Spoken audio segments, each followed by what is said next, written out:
Oke, kali ini kita akan membahas mengenai distribusi eksponensial. Eksponensial adalah salah satu bentuk distribusi yang kontinu dan positif. Oke, jadi ini diberikan definisi seperti ini. Suatu baca X, dia berdistribusi eksponensial dengan parameter lambda positif kalau PDF-nya bentuknya seperti ini. Oke, pendefinisian ini kadang berbeda, kadang ada juga yang menuliskan untuk PDF dari X. Misalkan kalau dibilang X berdistribusi eksponensial lambda, maka bentuk PDF-nya adalah fx sama dengan 1 per lambda E pangkat minus X per lambda.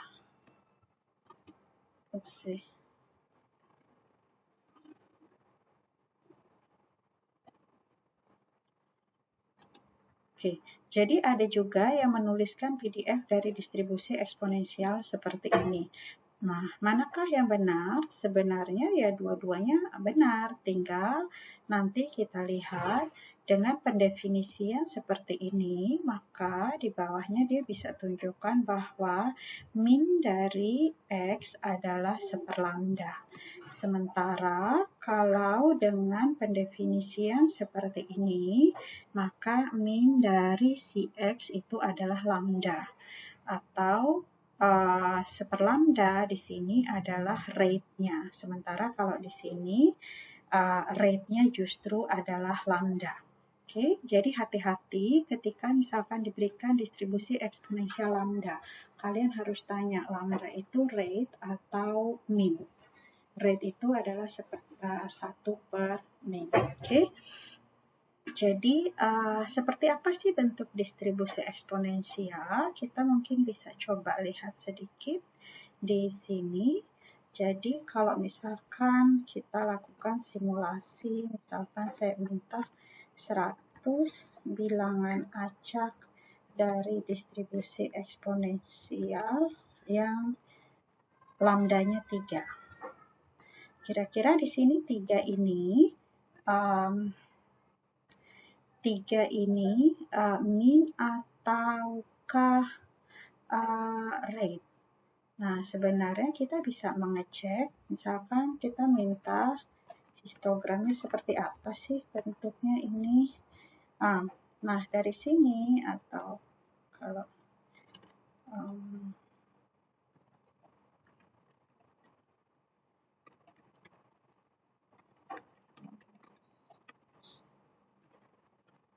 Oke, jadi di sini kita bisa dapatkan bahwa di sini kira-kira kalau dengan pendefinisian seperti ini kita dapatkan 3 itu adalah sebenarnya itu rate-nya ya.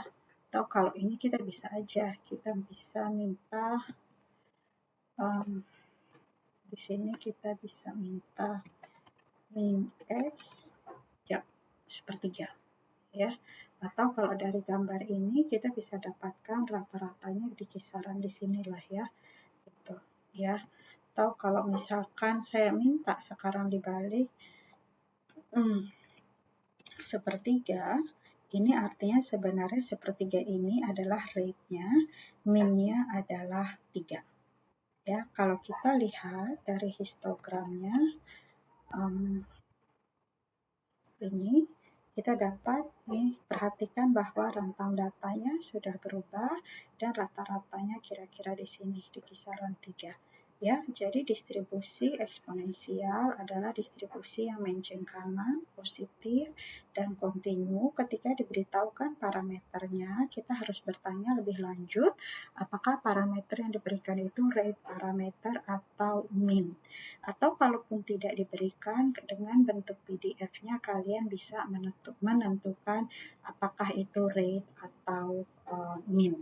Oke, dengan bentuk seperti ini lambdanya adalah rate. Oke, nah Apa sifat dari distribusi eksponensial? Oke, ini integral sederhana. Kalian bisa dapatkan fungsi distribusinya bentuknya seperti ini, 1 minus E min lambda X. Atau dari sini kalian bisa mendapatkan fungsi survivalnya adalah komplement dari fungsi distribusi, yaitu sama dengan E pangkat min lambda X. Oke, minnya seperti itu, variansinya adalah 2 per lambda kuadrat. Nah, sifat apalagi yang penting untuk kita ketahui dari distribusi eksponensial, yaitu ini adalah namanya sifat lupa atau suka disebut memoryless property. Apa itu memoryless property? Kalau kalian lihat di sini, ini menyatakan bahwa bersyarat X lebih besar dari T, maka probability X lebih besar dari S plus T itu sama saja dengan probability X lebih besar dari S. Apa sih artinya? Sebenarnya mungkin bisa diilustrasikan sederhana seperti berikut.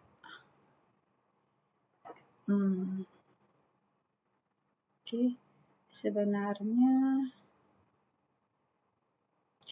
jadi misalkan dia sudah hidup sampai waktu S. Misalkan ini ditebalin. Dia sudah hidup sampai waktu S. Terus udah gitu kita mau melihat peluang bahwa dia hidup misalkan selama T. Peluang bahwa dia hidup selama T itu ternyata sama saja dengan peluang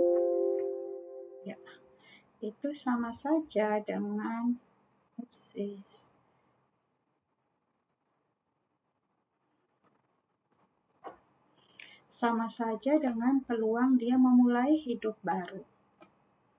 Yang sebenarnya kalau dalam aplikasinya agak tidak masuk akal. Maksudnya apa sih?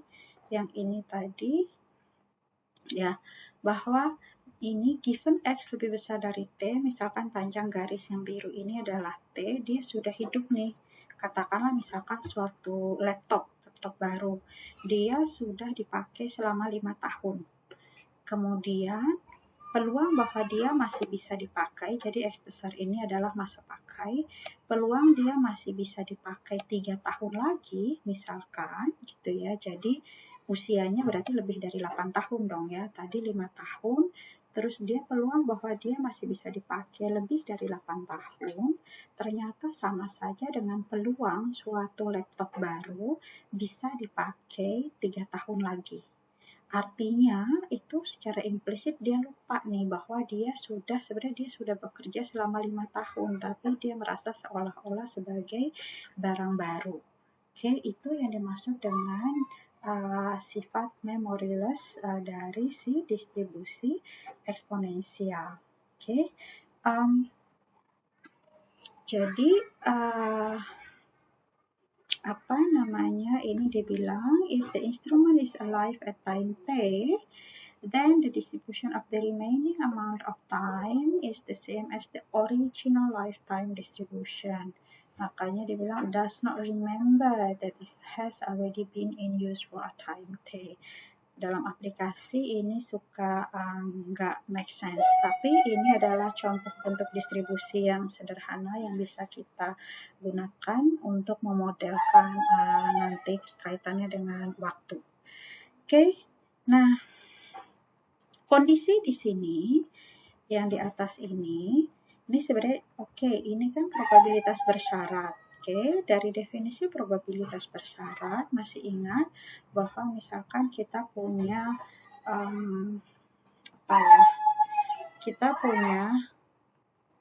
PA syarat P itu kan sama saja dengan sebenarnya PA iris B dibagi dengan PB, ya kan? Nah, ini juga sama.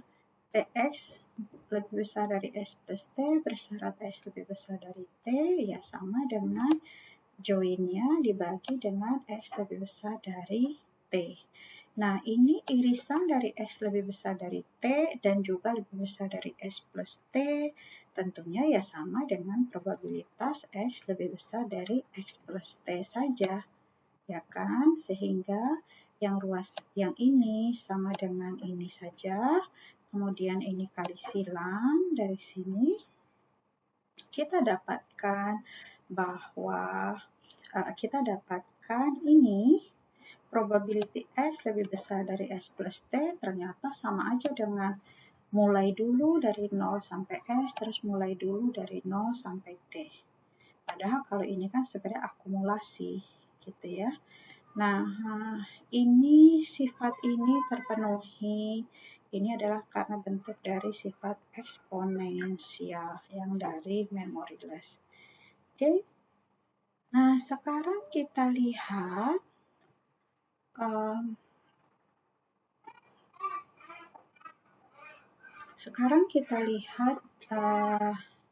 beberapa contoh. Di sini contoh pertama. Misalkan waktu yang dihabiskan untuk seseorang di bank itu berdistribusi eksponensial dengan minnya 10.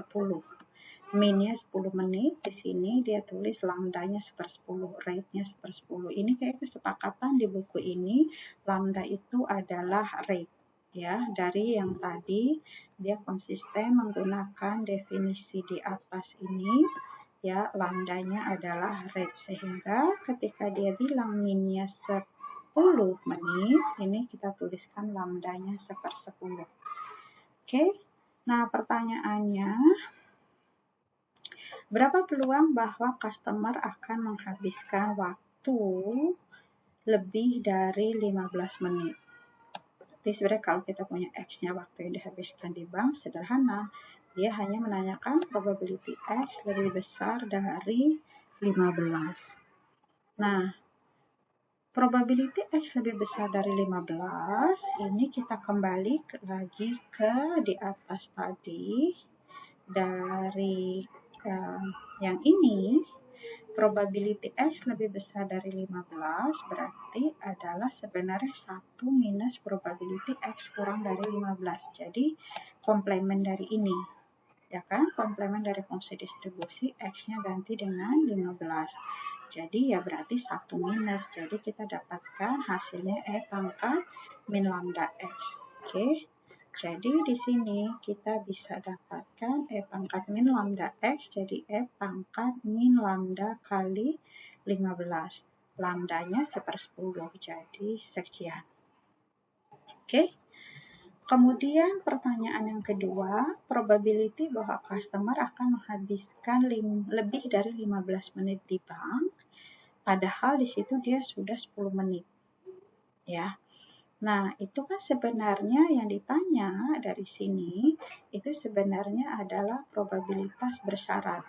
Jadi, sebenarnya pertanyaannya itu adalah probability bahwa bersyarat dia sudah menghabiskan 10 menit di situ, dia masih menunggu lagi 15, bahwa will spend more than 15 minutes. Oke, dia sudah nunggu selama 10 menit. Pertanyaannya dia harus menunggu selama lebih dari 15 menit. Artinya kan kalau udah 10 menit berlalu masih ada 5 menit lagi gitu ya. Jadi lebih dari si 10 tambah 5. Kalau mau seperti ini kita tuliskan. Nah, masalahnya tadi adalah dari sifat memoryless yang di atas itu, percuma dia nunggu, gitu ya. Yang ini dia, yang di sini. Percuma mau udah nunggu berapa lama pun, dia akan lupa. Tetap aja dia hitung sebagai mulai lagi proses yang baru. Jadi, given X lebih besar dari T, probability X lebih besar dari S plus T sama saja dengan mulai ulang. T-nya itu kayak di set ulang dari 0. Oke, sehingga yang di mana tadi? Yang ini, ya artinya sebenarnya Kalau 15 menit dari awal dia tunggu, ya berarti sebenarnya 5 menit dari sekarang, hanya ini aja. Jadi E pangkat minus lambda X, tadi lagi pakai sifat CDF, komplement dari CDF, jadi kita dapatkan peluangnya seperti ini. Ya. Kemudian, ini kalau kita lihat, ya, ini kan jadi ceritanya itu nggak sinkron. Ya, yang di sini dengan yang di sini. Padahal sama-sama menunggu lebih dari 15 menit loh. Cuma kalau ini kan menunggu lebih dari 15 menit di awal, yang ini dikasih syarat bahwa dia mulai dari sudah menunggu 10 menit, ya kalau dia harus menunggu 15 menit, artinya kan tinggal 5 menit lagi gitu. Nah, ini ternyata peluangnya berbeda. Gitu ya. Itu sebenarnya agak kelemahan dari distribusi eksponensial. Nah, ini contoh yang kedua lagi, sama juga, ini untuk menunjukkan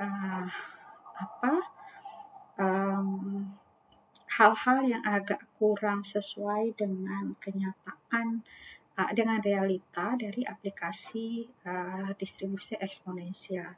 Oke, jadi misalkan di kantor pos ada 2 petugas, terus ketika Mr. Smith masuk, petugas 1 sedang melayani Mr. Jones, petugas 2 sedang melayani Mr. Brown. Oke, terus Mr. Smith akan dilayani begitu salah satu dari kedua orang ini selesai dilayani.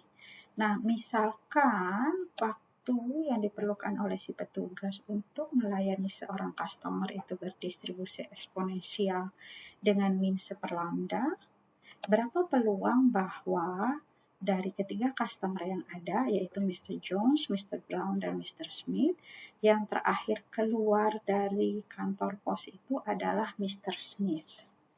Nah, ini sebenarnya kita nggak perlu lakukan perhitungan, main logika aja.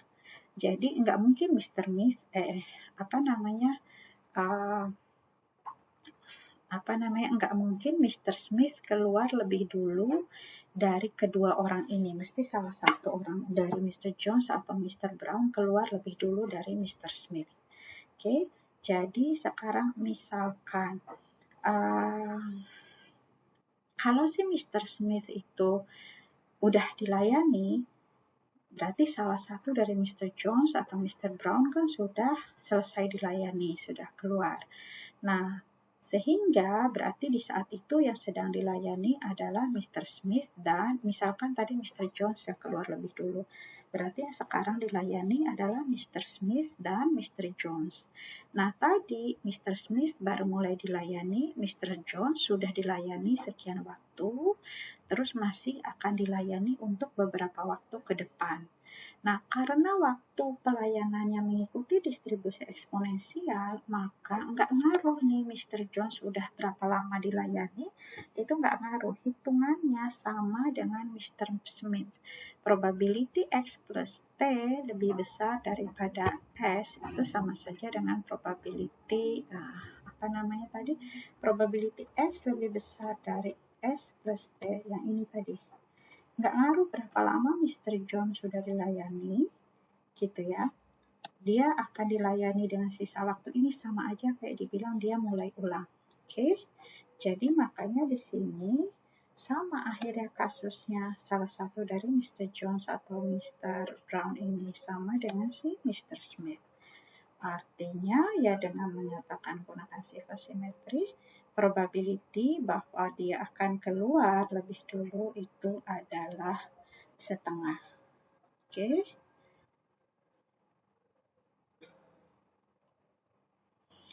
Kemudian selanjutnya kita lihat satu sifat lagi yang akan kita pakai di proses berikutnya dari distribusi eksponensial. Ya.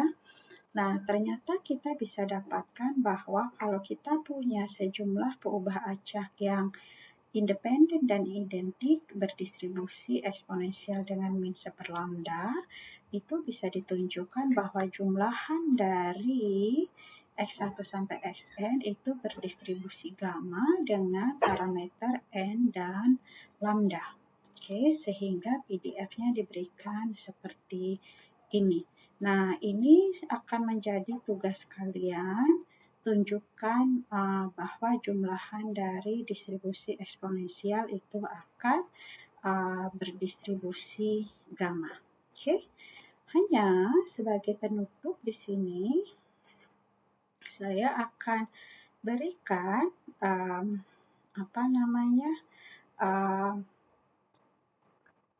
kaitannya antara si distribusi gamma, berbagai versi dari distribusi gamma.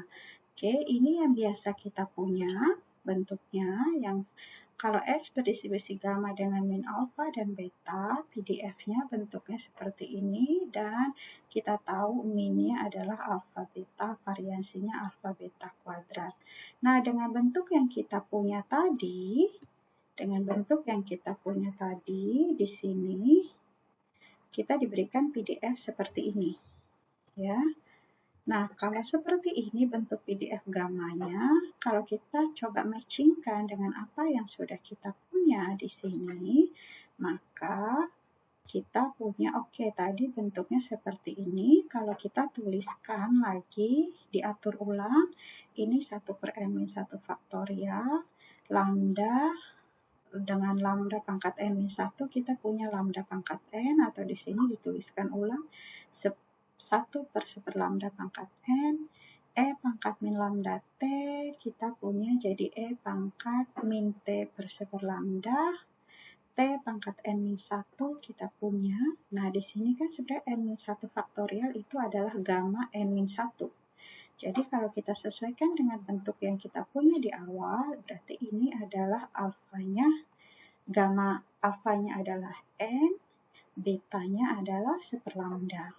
Sehingga dengan representasi yang tadi kita punya seperti ini, maka min dari distribusi gamma itu adalah n per lambda, variansinya adalah n per lambda kuadrat. Bentuk ini nanti yang akan kita gunakan ketika pembahasan mengenai inter-arrival time dan waiting time dari suatu proses Poisson.